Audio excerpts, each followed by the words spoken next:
Welcome to an extremely special episode of the Rational Response Squad. I am one of your co-hosts, Brian Sapient. And I am Rook, Hawkins. And we are the Rational Response Squad. I hear there's going to be a guest on today that we weren't really expecting. Well, yeah, I mean, there's a guy that we don't believe even existed. Yeah, in fact, I heard, we even put a $500 reward out for anyone who brought us evidence of this. Yeah, so pay me my money. Well, first we have to find out if this really is who he says he is. Well, yeah, and I don't know if we'll be able to really treat it the way that I think that it should be treated. Same here. Unfortunately, Jesus Christ is appearing on the show, and he's already laid out several conditions for his appearance. What are these conditions? Well, in his pre-interview, he said things like, and please try to keep from exhibiting sarcasm during the interview and stick to keeping this topic rational, because I know the temptation is indeed there. If I were in your position, I can think of a lot of things that would make me a good target. I enjoy wit and good-natured humor, but unkind words should never be necessary. No, I try to understand his idea for wanting to keep rationality. Does he not realize how irrational it sounds to call yourself the Son of God? Or maybe it's dishonest, not irrational. I'm not sure. But any conversation requires some level of rationality in order to have it. That's true, and I think that he came to a good spot if he wants to keep things rational, don't you think? I hope so. He said in another letter that I have not yet had the time to review your program and hope that should I choose to interview with you, that it can be done in a balanced way that does not just start off with a statement like, here is just another loony pretending to be Jesus, leading into a circus of mockery and abuse. Well, we didn't say that. No, but I wanted to. Yeah, but we're not going to. Okay. I would expect, he says, that you would remain rational and at peace during the interview, and please realize that I would immediately suspend the conversation if it became petty or abusive. Isn't this supposed to be the Son of God? Yeah, you would think that, he'd have thicker skin than that. Yeah. Wasn't he the one that stood up in front of the Pharisees and the scribes and cursed them and yelled at them and told them that they were wrong? Here's a guy that's supposed to sacrifice his entire existence for us and die on the cross in a horrible way. Thanks to Mel Gibson's The Passions, we can see just how badly that happened. Don't we? Isn't he supposed to have a little bit stronger of a mentality here than don't make fun of me because I'm going to run off and cry? Yeah, of course he doesn't say he's going to run off and cry, but he says he will suspend the conversation. And that forces us into quite a quandary, because probably have to be a little easier than really necessary or is warranted in the situation. And so in order to be able to bring you this interview in its entirety and, let you decide if this man really is the Son of God, I'm fully willing to accept the fact that it's possible. It is possible that we will be talking to the Son of God. So we may have become Christians at the end of this. Yeah, likewise in every show that there's that possibility. Right. This may be the last episode of the Rational Response Squad. In the same letter that I'm referring to here, his conditions for interview were that he wanted to receive a general sampling of the type of questions that we intend to ask before the program so that he can see where this interview is intended to go. We actually sent him a list, and I think that... I did send him a list, but, I didn't quite understand why an all-knowing being needed me to send a list in order for him to... No, he did claim, of course, it's a pretty good excuse, that when he took the flesh, right, he gave up his omniscience. Not even in the gospel did Jesus give up his omniscience completely. It makes you wonder if maybe he's... playing the fool for right now until he gets on the air with us. Maybe he's going to show us some hidden tricks up his sleeve. Well, if he does happen to get off the phone with us, we're still taking the show through the paces. What we would have asked him, and we'll address the answers ourselves, because we know the answers before we ask these questions, because we're the shit. We are the shit. We are the Rational Response Squad.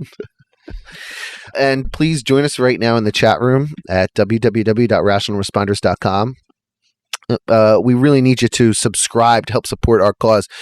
Without people like you, we would not be able to bring people that claim they're Jesus onto the show, to you. Exactly. Where else can you find that type of material? Seriously, folks, you would have to travel to your local... Oh, geez, I'm not supposed to talk about the loony bin. You'd have to travel to your local church. How do I phrase this? Yes. You'd have to travel. Well, yeah, not all churches have a man claiming to be Jesus. No, but there are a few that have dressed like Jesus. And you No, can that's go- close enough. You can also go to evolvefish.com and get yourself a little bobblehead Jesus doll. Evolvefish.com, the greatest website on the internet for free thought related material. And if you're looking for someone who's claiming to be Jesus, I'm sorry we can't give you that at evolvefish.com, but you can always get the bobblehead. I want one of them. What we really need is the Yo God detector from evolvefish.com. Oh yeah, the Yo God detector. That's the one that it's like crazy glued or something, or it's maybe like in position to the no. It's got a little it's like a little compass, Right? and it's got a picture of God in the background or something. And it says if you get close to God, it's supposed to show you. It's supposed to detect whether or not God is in the room or present. Right. And of course, he's omnipresent, so he must be everywhere. So the Yo God detector should be on yes at all times because he's all powerful. So even if you crazy glued the God detector to no, he would still be able to over to yes. yes. He would be able to send it to yes, and then like sizz it back into place where the God is. Yes, exactly. And but no Yo God detector has ever been moved to the yes without human intervention. Wow, tells you God's a human. Yeah, or maybe he's not omniscient and omnipresent. Maybe he's not God. Oh yeah, okay, sure. So, and all these products are available at evolvefish.com. Evolvefish.com is once again the greatest site on the internet for atheist and free thought related material. The best way to purchase evolvefish.com products is to go directly to our website, rationalresponders.com.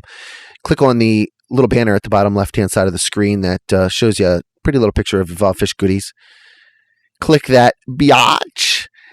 Do it now. And you will be helping us as well as helping out the greatest atheist and free thought related materials website on the internet. This is Ray Comfort. You want me to play that right now? You should play that right now. This is Ray Comfort, and you're listening to the Rational Response Squad. Awesome. Once again, join us in the chat room at www.rationalresponders.com. And let's talk about Jesus. Can you feel the love tonight? All right, let me get him on the line right now. We'll be back in a moment. I am Luigi Gascioli, and I am suing the Catholic Church in Italy. You are listening to Rational Response Squad. After a barrage of technical difficulties, we were finally able to get Jesus Christ on the phone. Yes, he had to pray to make it happen. Hello? Are you there? Yes, it's clear on my end. How about yours? Okay, let me check it here. Yeah, I'm fine. Oh, right, great. Excellent. See, you did do it. Excellent. Well, I prayed for you, my friend. There you go. But I can't do anything that God does not allow. Okay, so realize that I'm not here to do miracles this time. This isn't about miracles. This is about a message. Okay. Wow. Okay. Yeah. So it's important to get that right out of the way because obviously, we look at Jesus and we think, walk on water, heal sick, but exactly. I'm not here to do magic tricks. And it's about message this time. Absolutely. And the message is? The message is that mankind is about to bring down upon himself a terrible wrath. It's his own wrath. It's not the wrath of God. God will allow it. But it's when they speak in the Bible of a time coming in which the spiritual new Jerusalem or Zion will come into being. That's what I'm here to inform people of, that time is coming when mankind will have to hide in the rocks and the clefts of rocks because there's nuclear war on its way. And so what can we do? Well, for one thing, you can listen to your spirit. You can listen within because God is going to implant in those who are faithful a divine sense of urgency at the proper moment. It will come quickly. This is because otherwise man would panic. That's why the day and hour is not truly to be known. I can give you a basic idea, but I can't give you, in other words, I can tell you that it involves a July 4th, but I cannot give you the year. Okay. I would like to pray just prior to this, so that on the air, if possible. And then I'd like to read you something called The Call of the Messiahs. Well, I actually like the way that we're already going down, and I think that unlike the normal way that I would do this, I think that we'll just pretty much go with where we're at right now. And just for the listeners that just tuning in, we have a gentleman goes by the name of James. You can call me James, but I go by Jesus of Zion on MySpace.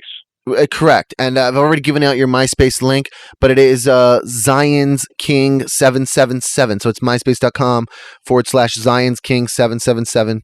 And do people that you know outside of MySpace refer to you as Jesus? Do others know? No. No, my family is somewhat aware of it. There are those who have doubts even within my own family, but a prophet hath no honor in his own home. So I expect that. The 12 disciples respected Jesus as the Son of God. Correct, and there is a current assembling of disciples happening right now on MySpace. I see. Have any of you gotten together in actuality? We have a group. This is being done. Do you remember when it says in the Bible that as lightning flashes from the east to the west? Are you familiar with that? That would be Rook's department, the Bible. Rook, are you familiar with that passage? I'm not. Okay. There's a prophecy that refers to, and I'm not going to sit here and Bible thump. That's not my purpose. That's fine if that's what helps you make that point.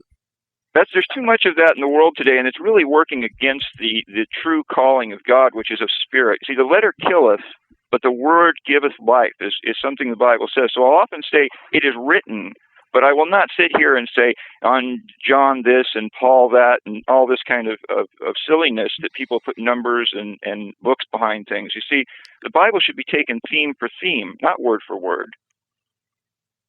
Do you understand this?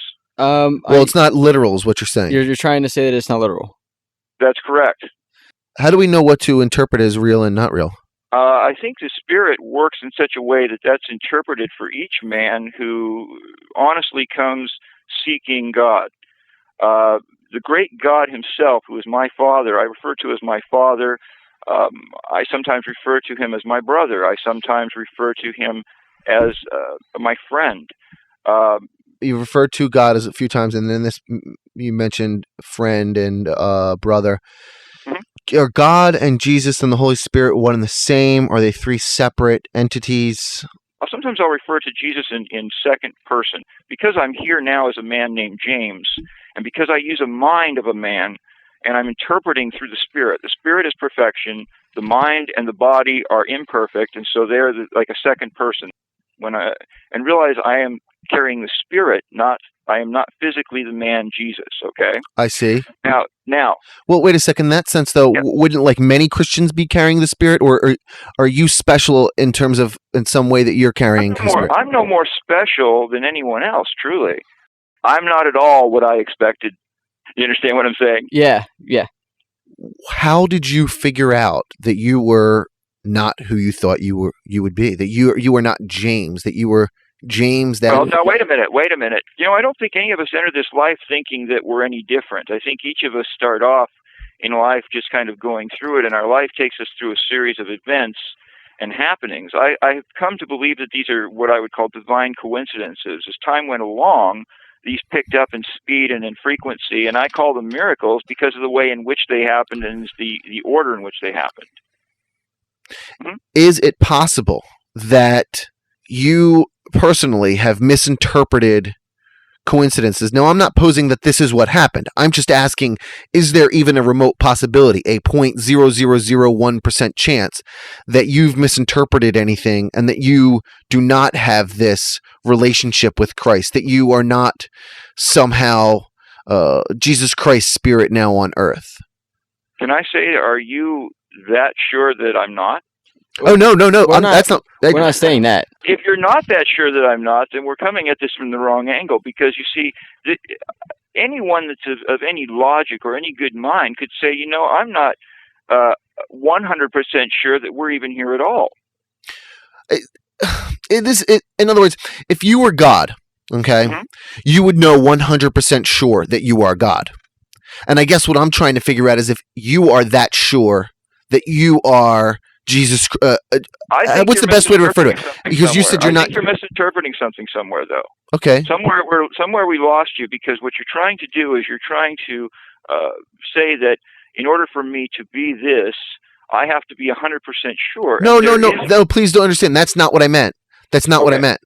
No, Okay. that's not Explain it. Okay, no, don't get too. I'm not accusing you or getting all wired up about it. What I want to do is find out exactly what you mean, because I'm not a mind reader. I read heart. right. No, that's not what I meant. Like, for example, if You have a good heart, by the way, my friend. You have a good heart. if there's a Yeah, woman, thanks. if there's a woman who thinks there's a 50% chance that she's a woman, Mhm. the fact is she's still a woman.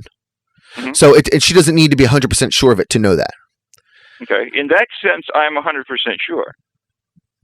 you Why? are. Because And what's the? that I am who I claim to be. That I am who I claim to be. I'm going to miss it. How to phrase that, because I asked initially. I thought before I did this interview that you were Jesus Christ, but now I've come to understand that it's more that you're the spirit of Jesus on earth. Is that the best But way? that is what Jesus is. That is what Jesus is. Remember, it says, what is it? Not by sight or not by power, but by my spirit, saith the Lord. So it is spirit. We are spirits living in bodies. Our body is fallible. I in fact carry disease. I have hepatitis C.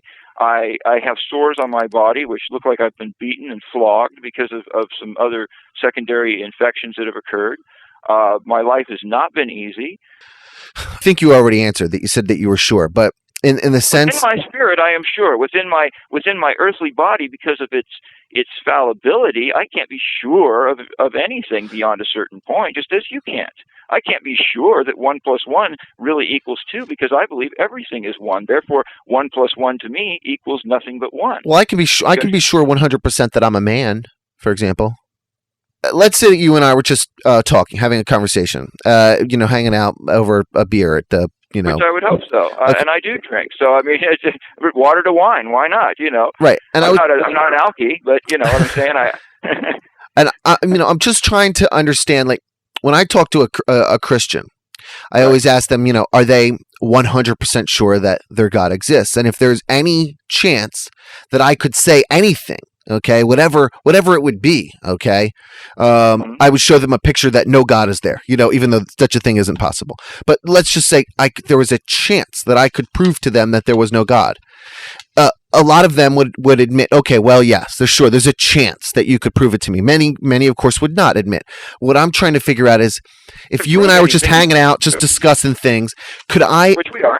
could I ever get to the point with you where I could say, hey, look, man, yeah, you're a Christian, you believe in God, all that's fine and well, but you're clearly not Jesus on earth, or Jesus' spirit First of on all, I would earth. say, how do you define Jesus? Because maybe we're just misunderstanding the definition. Oh, great. Well, go ahead and you define it for me so that I understand what we're working with. See, I believe in the body, the mind, and the spirit as being like a 3-in-1 kind of combination. What we need to do is go back again and we say, okay, so if the spirit drives us, what is it that makes the spirit what it is? It's God, correct? So God then knows our spirit better than we know ourselves. Where did you get your name? My parents. Your name? My parents. Correct. So was that your name? I mean, would that have been the name you would have chosen? I don't know. I've never contemplated the question. I suppose after I've learned other names, once I grew up, I maybe would have found a name more preferable, but the name suits me fine. God knows your spirit. He's got a name for your spirit that is a name that's beyond the name your parents gave you. Wouldn't this be true if what I'm saying is has? In other words, if what I'm saying is true, then would that not be true?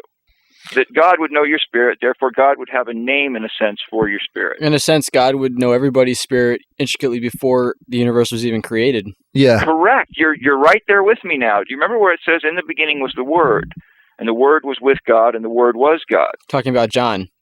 Correct. Now, once again, I don't want to dot and till it, but the concept here has to do with the idea of spirit. The word, as referred to there, is actually meaning the spirit. Now, the spirit is multidimensional. Everything comes out of God. It's like, how when you look at a child being born in the womb, okay, let's go to the physiological look at how children are born. We know that it starts off with a single cell that then multiplies into 2, that then multiplies into 4, et cetera, et cetera. And this is pretty much how God works. He's showing us on a physical basis how spirit works. Do you understand what I'm saying there? Yes. Yeah, I'm still trying to correlate it all and put it together with. with. The spirit of God within you. Do you understand that? No matter what you do, you can't you can deny it.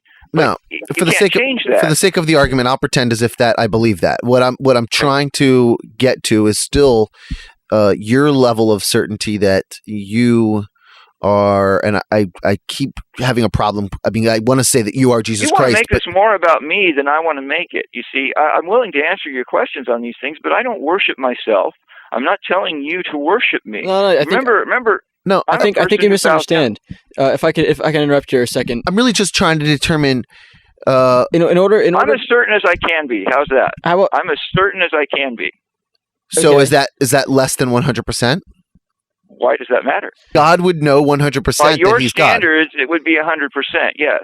By my standards, it would be less than that because I understand that there's more to the universe than what you and I see. So therefore, since you don't know everything, you can't really say you know everything. So therefore, it's really hard to peg down. I'm trying to put this in words, because there's some things beyond words. The man who claims to know everything is really an idiot. I would agree with that. I don't know if I would call him an idiot, but he clearly is ignorant to the fact that he doesn't know everything. Let's use the word ignorant. Right. I won't call him a fool either, because we're not supposed to call people fools. But what I would say is that's being foolish. Just right there. That's odd that you said that, because in the Bible it says the fool hath said in his heart there is no God. I hate to do this to you too, Jesus, but you in the Gospels call people fool too a couple of times. I'm going to have to go with this without. I don't want to come against the Word of God, the Bible, but the way it's understood sometimes is amiss. Realize the Bible has been not reinterpreted, but assessed many times by goodly people who sometimes added little things within it or omitted little things within it in order to make their points. Oh, I'm not disagreeing with that. I wouldn't disagree with that at all. So in Matthew 23:17, when it quotes, says, "You blind fools, which is greater, the gold or the temple that makes the gold sacred?" When you, in essence, call somebody a fool in Matthew, where's the misunderstanding in that? I'm just trying to get... What you're trying to do is you're trying to say that that's exactly what I said. If you were to go back and look at the original Greek, you would find some amazing things. I have, as a matter of fact. Have you seen the differences that I'm talking about? No, the problem with the Greek is that it's a sloppy language, so one word can mean about five or six. In some ways, it's actually better than our current language, in that, like, for instance, the word love has three meanings, and those three are brought out as agape, phileo, and eros. But it's sloppier because when you're talking about translating into a language which is English, which is sloppy in and of itself. Okay, that's where it gets sloppy. Yeah. Greek is still sloppy because one word in Greek can have three or four meanings, as you stated. Okay, and then you transfer it into English. But wait a minute. No, I mean that one word. Actually, the other way around is to some degree. One word in English can have can actually have the three meanings. In the Greek, they actually do use the different meanings. Right. So that, for instance, eros is used, or phileo, or agape for different types of love. Right. I'm not doubting that at all. I'm all about agape love, which was I would die for my enemies. Do you understand? Right. Okay. Like I said, though, like, for example, the Septuagint. I'm sure you're familiar with the Septuagint. It's the Greek copy of the Torah. Now, you have the original Hebrew, which was copied into Greek. Okay. The problem is during the translation of that, all right, you have a huge amount of problems coming into play. For example, in Isaiah, when it talks about the virgin birth, the actual translation is young woman, and it was transferred and actually changed from the Greek to virgin. All right, when the Septuagint came to be, all right, in a sense, the original Hebrew was bastardized, all right, and the same thing happens when you look at all the manuscripts, the thousands upon thousands of manuscripts. All things considered, though, if you compare it to some of the other early writings, the Bible has really maintained a pretty good stability over some things. I mean, even the Odyssey and some of the early writings of Homer have been more restructured over time. Yeah, but if you look at Socrates, and look at some of the other Greek writings, Aristotle, they've actually held a lot stronger standard than the Bible has. I mean, there isn't 500 different versions of the Bible, or 500 different versions of Homer out there, like there's 500 different versions of the Bible. And the reason that is because there are so many manuscripts that contradict each other that no matter which one you look the right at. Ones, but the Council of Trent, Council of Nicaea, they really, these were Catholics, realize, and you know what my feeling is regarding what the Catholic Church did. I'm well aware of the Codex Vaticanus and the Codex Sinaiticus and the changes that were made in that. Okay, good. We're on the same page. But a lot of people who are listening probably don't know. No, I'm also very aware that many manuscripts that we have are only recent. Most of 95% of them are within the last 500 years. So, well, most people aren't aware that, for instance, that Luke is probably written by Luke, but no one's really aware of who wrote Matthew, Mark, or John. Actually, Luke is dated to be around 130 years after the events occurred. Wait a minute, that's actually you're referring to John. No, John was written closer to the time than Luke is dated around 90 to about 130 years after the events. I would have to check my facts on that. I'll let you have that one just because I don't have anything in front of me that I can give you some. That's fine. Jesus concedes a point to Rook Hawkins here on the Rational Response. I'm honored. I really am. Let me ask you a question. What does one need to do to get into heaven? Good question. Well, what's been said? Keep the commandments is the first thing. And how do you do that? You keep the commandments by abiding in love. Because love is primarily the only real commandment. If you look at it, basically the first 4 commandments are how to love God. Actually, the 4th being how to love yourself in a way, because the Sabbath is for man, not for God. The next 5 of them actually deal with loving each other.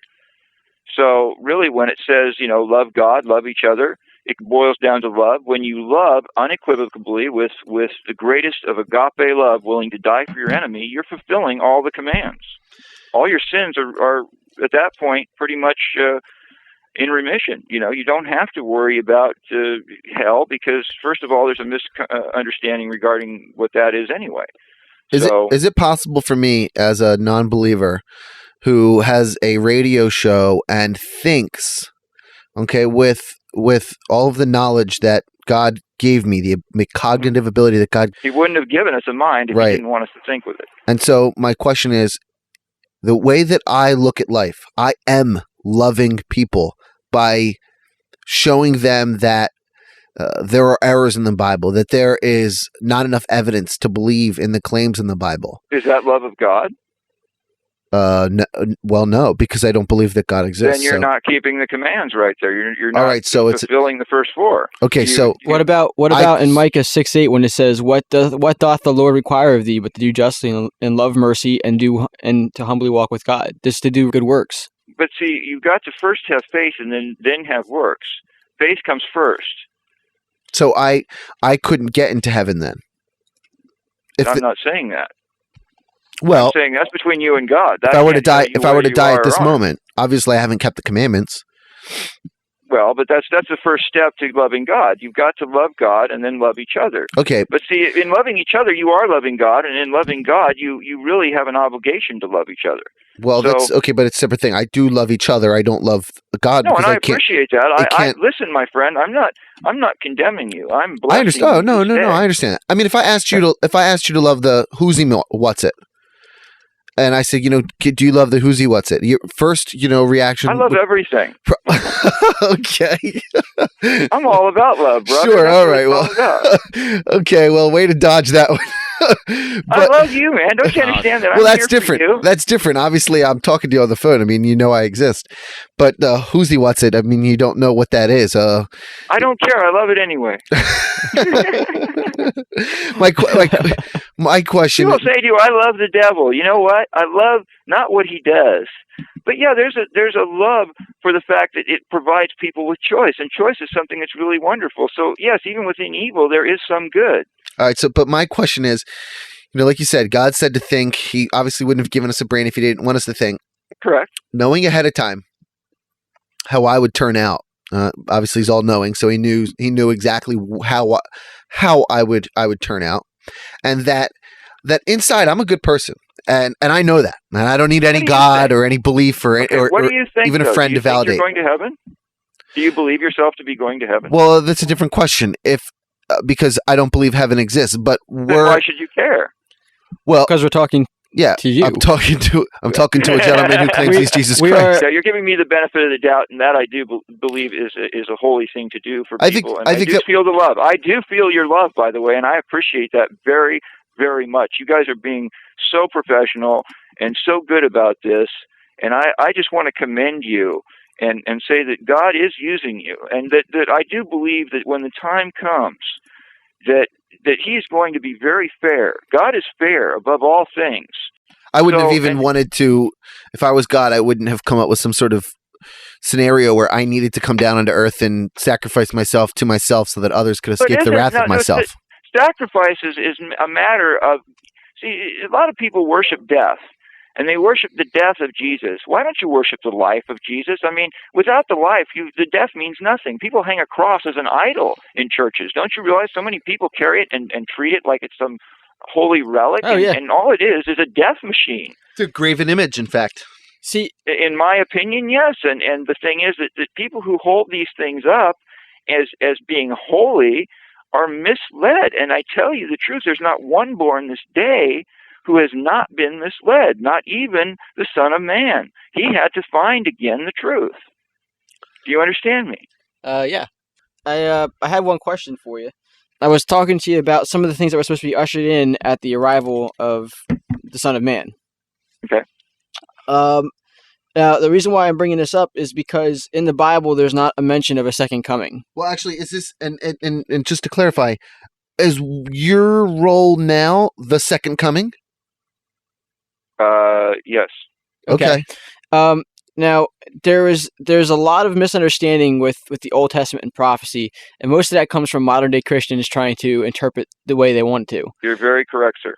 Now, my big problem is that up until the Gospels, up until Matthew, okay, there is no mention of a second coming anywhere in the Old Testament. In fact, it's pretty adamant that there's only going to be one coming, the Messiah, and that's it. And then we're supposed to have everything that's supposed to take place, such as the final end of sin, which is in Jeremiah 3:17, Zephaniah 3:15, May I explain Ezekiel. Something there? Well, may I explain something? Sure, you most certainly can. This is in essence the same coming.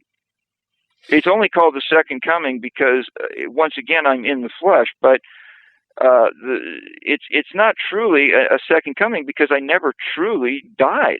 Well, I agree with that. I don't think that you could die if you're the Son of God. But that you also, in the Gospels, I'm not aware of everything about that in between time or even my own life. Only what God feeds me and gives me do I know about it. Right. I'm not cognizantly aware of every detail, and thank God I couldn't imagine if I still had all those feelings of hanging on a cross, what they would feel like. I'm glad God took that from me. Well, my point is you say a couple times in the Gospels that you will return within the lifetimes of the followers who are there, and then also when Paul expects you to come back within his lifetime.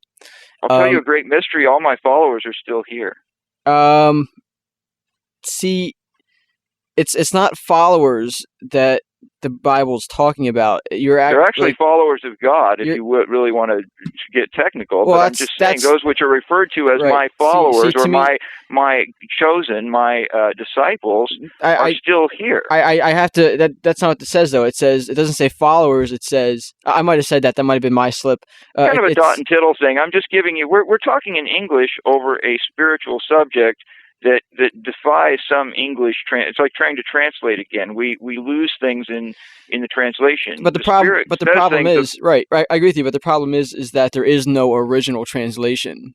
And it seems that every time I bring up a problem, you want to use the translation thing as a way of saying, well, this really isn't what was meant to be said. But here, this is the only thing really that Christians have to base their faith on. Well, my question to you is, well, how do you decipher what a translation error is compared to the real thing? You're picking and choosing basically what you... if you start dot and tittling, just like these people who are Bible thumpers do, and start looking at one verse out of context and utilizing a word or where a period goes, or what take the absolute meaning and start criticizing it or whatever, you're going to get so lost, and you're not going to achieve what you're trying to achieve. That's why I say when you look at the Bible, you have to look concept for concept, theme for theme, realizing that it's written by the hand of fallible men. I'm a fallible man. James is a fallible man. But the Spirit that breathes through me is infallible and perfect. Now, that doesn't mean I'm perfect. It means the Spirit is perfect. And we're getting into a long show. What I might do is... You can cut it down to whatever. In fact, yeah, executive decision right now. In full, the entire show will be available to people who subscribe to our service. No. We're gonna whittle this down. I don't know exactly how long the show's gonna be, and I have more questions for you. I'd be interested in the final cut if I could hear that. Well, and that's what I'm saying. There's going to be 2 final cuts. The one final cut is going to be completely unedited. If you're not a subscriber yet, what you need to do is you need to go to our website, rationalresponders.com. It's $13.66 to become a member for those 10 shows. We will send you a link in your email to receive the download so that you can download these shows, and you will be able to download this show in its entirety. If you're listening to it right now on the air, you are not hearing the full show, and the full show will probably be more like an hour and a half, an hour and 45 minutes. So what I'd like to try to do is I'd like to try to rapid fire some of the questions that we tried to get out at you, that we give you a heads up on. And I think there might be an extra 1 or 2 here. I'm just going to try to rapid fire. If you can come up with a 1-paragraph answer, that'd be fine. And I'll try to keep it as short as I can, my brother. And maybe we won't even question on some of it. Okay. There's a little humor meant in this question, but it's obviously a very serious question at the same time. And we sent it to you in pre-question. We all laugh too. What color are you really? Or was Jesus Christ really? Was he white or black?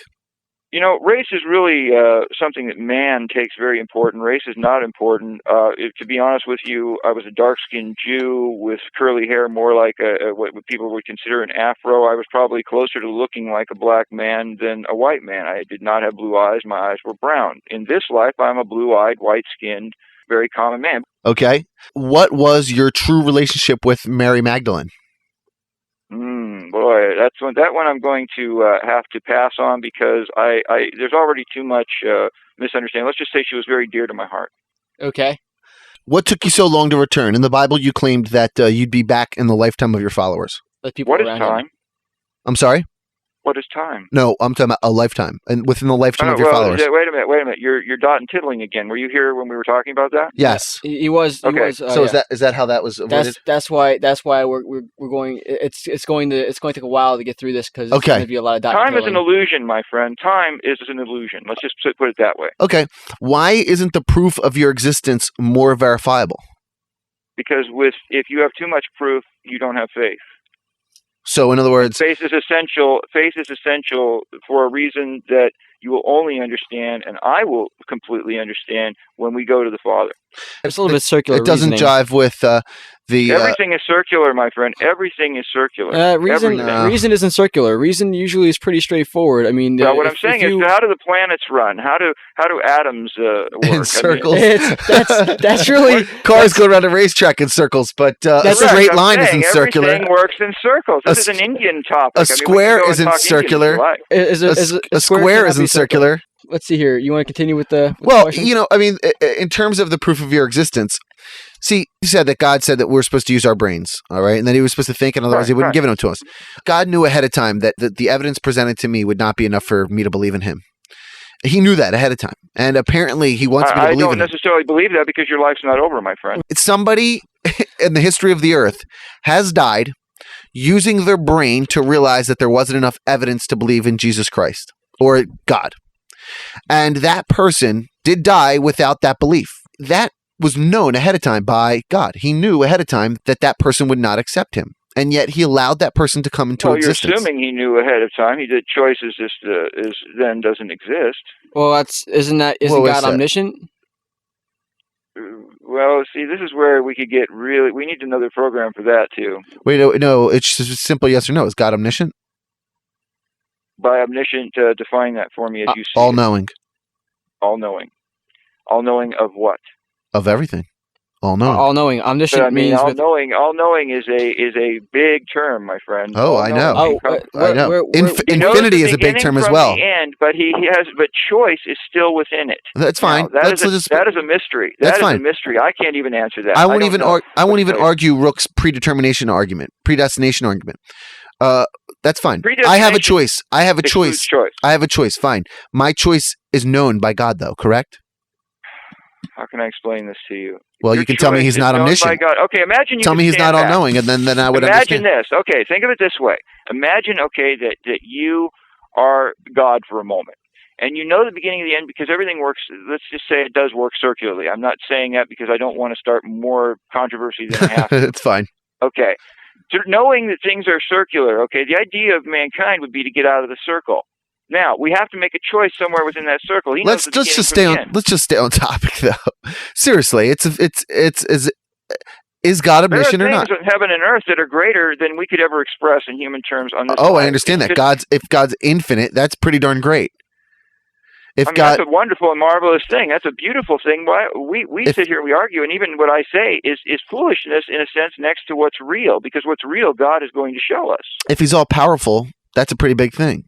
He knows you. He knows of you. He knows what your destiny is. Yes, but only because he can predetermine it based upon how you're acting, what you're doing. Well, that's interesting. You just made my argument. You just said he's all-knowing and it's predetermined. Yeah, and you also agree with the predetermination when you said about the 144,000. It's already decided. Okay, God does have a plan. God has a perfect plan. However, he has allowed man to take part in that plan to some degree. Now, what we have the degree of thing is choice. Choice is still within the plan. Now, you say, well, but it's unfair. I'm going to go to hell because God already knew it or whatever. God already knew it because you made that choice. Let me move on. How does your dying on the cross wash away our sins when we're supposedly still cursed with the original sin? Ah, good question. Very good question. Basically, when the cross was more of a symbolic effort to teach man about how we were supposed to see things. It's been taken to be something more than what it is. People tend to want to worship death, and the Catholic Church had a lot to do with the building of that philosophy. And technically, we shouldn't even be worshiping the cross. We should be worshiping the life. So if he wasn't a good man, what would it matter? If he wasn't doing what God wanted, if he didn't have a point, why would anybody even care if he died? But you didn't die. Well, what I'm saying is that's true. You're right, but I'm just saying that the death, the what people look at as death, the whole cross thing, if you will, is in a sense a worship of death. Let's move on. Go ahead. I assume you go to church. Am I correct? My church is the world, my friend. I've been to a lot of churches. Do you go to a church? Fellowship in the world and on MySpace. I do not fellowship with church bodies because I cannot handle my heart is rent for what I see happening. Do you think there's a worship of money and power going on that just and there's so much apostasy within almost every church I've ever seen. I still can. I say if there's a real church, there should not be one homeless or starving person on the street. If there's a real denomination, there should not be one person doing without. They should sell everything they have. They shouldn't have gold or any. Does that bother you that there's a homeless person or a hungry person in the world? It makes my heart really sad. I cry. I feel that I wish that were not. Why did you not? And I don't claim that you're God, but obviously Jesus and God are basically the same thing, or the Son of God. I can say we're one. Why is the plan like that? Why did it allow for homeless people? And why did you say? I'm going to tell you something. I ask the Father that myself every day. You say in the Gospels, again, I'm quoting what the Gospels attribute to you. Ye have the poor with you always. Isn't that a little bit unnerving? I mean, you never once in the Gospels, your spirit never once lifted a hand to eradicate poor people or. That's not true. I would like an example. What about the man? What about the guy who was the beggar who was healed, or healing somebody and giving them power, something of wealth to live off of, are two different things. If I gave everybody everything, they would all be rich and egotistical. Well, are you sure about that? Is that, couldn't God change that? It's not mine to make up the will of God on that. Couldn't God create a plan where his beings would be able to live comfortably without a barter system of sorts? There will of course, or else he's not all powerful. So yes. Oh, right. He's not all powerful. No. I'm not all powerful. God is all powerful. Okay. But Is God all knowing? Type of way than you think of power. You thinking of it a different way. We need to do a show on it or something, because that is a whole separate topic, and we could spend hours just trying to define what that means. Is God all knowing? In a sense, yes, and in a sense, He allows for certain modifications in order. Hi, this is Sapient coming to you from the editing room. I had to delete a 3-minute story here that was completely off topic after Jesus tried to dodge this point once again, whether or not God is all-knowing. Subscribers will hear the full uncut version. If you actually want to put yourself through that mental abuse, feel free to download it from freethoughtmedia.com for $1.66 or become a subscriber for shows 6 through 15 at rationalresponders.com. Back to the story. It's not even for me to know. Let's start with this. Why are we here? Why are we here? That's a really good question. Why are we here? We're here because God, in an anthropomorphic sense, if you will. So let me explain. God's looking for a mate. We're the bride of God, if you will. He is creating one single being out of many parts that is us, but He wants it to be something that wants Him, that loves Him, not something that just follows Him out of fear. And I'm sorry that there's fear elements in the Bible. I some cases think that there's some misinterpretation, there's some misreadings, there's all sorts of things that go on that have made God very fearful. And the Catholic Church had reason for that. They were power mongers who wanted to utilize that power to keep people under control. The Catholic Church was not a holy church of God. Okay, let's stop attacking the Catholic Church for a second here. I'm not a fan of them, but Wait, so while we're on that point, I'm sorry, you're what? I'm not a fan of the Catholic Church, but we should stop attacking them. While we're on that point, because the original question why this I'm not attacking Catholics, by the way. I love Catholics every bit as much as anybody. And why this I love the Pope, and I love everybody. I cannot hate. Well, you love the devil. I would think that you would like the Catholic Church. Yeah. Or else that would be the Catholic Church would be some pretty bad stuff right there. If you could love the devil, but not the Catholic Church. History. Very dark time. But let me ask you a question. Do you think that all churches in the world should just be abolished, basically, that there's no need for the church? As they are right now, I think we need to level them. I think we need to start all over. All right, great. Go ahead, Rook. Make your point. Let me give you a little analogy here. Okay, I love this analogy. It's one of my favorite ones. Okay, good. Go ahead. So you're a car manufacturer. Okay, you manufacture cars, and there must be a car creator. Yes, there must be, because the seats are perfectly molded to fit. There must be a car creator. No, go ahead. So we have Henry Ford is God. Is that what you're trying to say? No, just kidding. So, well, let's say you're a car designer, but you have all the attributes of an omniscient, and omnipresent being. Okay. So you have a car and you create a Ford truck, okay? But you want that Ford truck to be a Cadillac. You show the Ford truck all the good things about the Cadillac, and the Ford truck stays a Ford truck. It doesn't become a Cadillac, okay? So you say, all right, so let's do this another way. I'm losing you here somewhere, and I'm not sure why, but go ahead. Let's continue, okay? All right, so you push that aside. So then you say, all right, so let's do this. You create another Ford truck, and this time you give it the ability to choose whether it wants to become a Cadillac after you show all the good things about the Cadillac, okay? Still, the Ford truck does not want to become a Cadillac. It stays a Cadillac, so you push it off to the side, all right? So then you say, all right, let me try something else. No, hold on. So let me try something else. You say, all right, so you build another Ford truck, but this time you not only give it the ability to choose whether it wants to become a Cadillac, you also give it all the you fill it with the desire to want to become a Ford, a Cadillac, okay? You fill it with desire to want to be, okay? But still, it stays a truck. It doesn't become the Cadillac.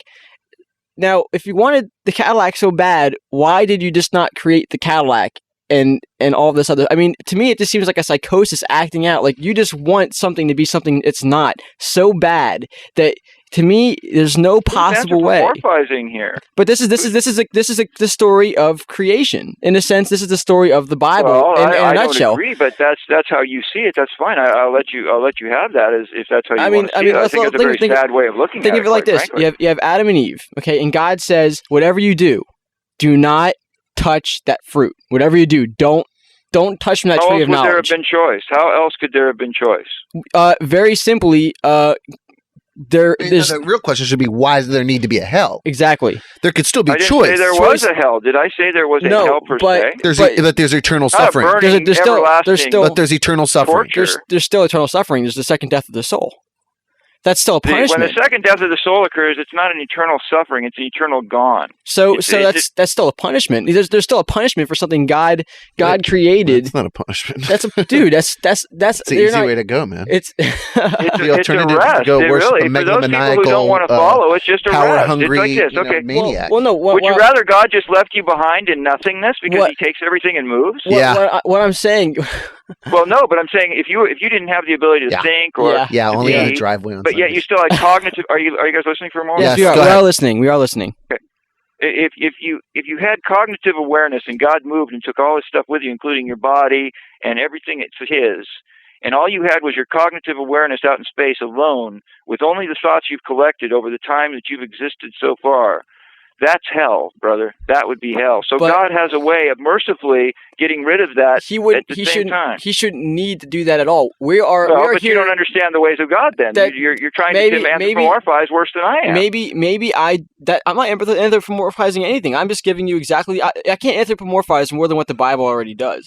All I'm doing is showing I you agree, the yeah. flaws. I'm showing you the flaws in the line of thinking that are reasons why I choose not to believe in the God that you believe in. Okay, I can understand that. Okay. Now that you made that clear, I Okay. understand what you're doing, and Okay. that's you have that right. That is your right to do that. If you choose not to follow God, that is your perfect right. So moving on, why does God continue to test some people's faith over and over with terrible things such as illness, death of loved ones, loss I'm of going through job? illness myself, my friend. I understand why He's doing it. Yeah, but you know because- God is real. Different story. Well, yes, I believe that God is very real and that He loves us. What about dearly, and what about people?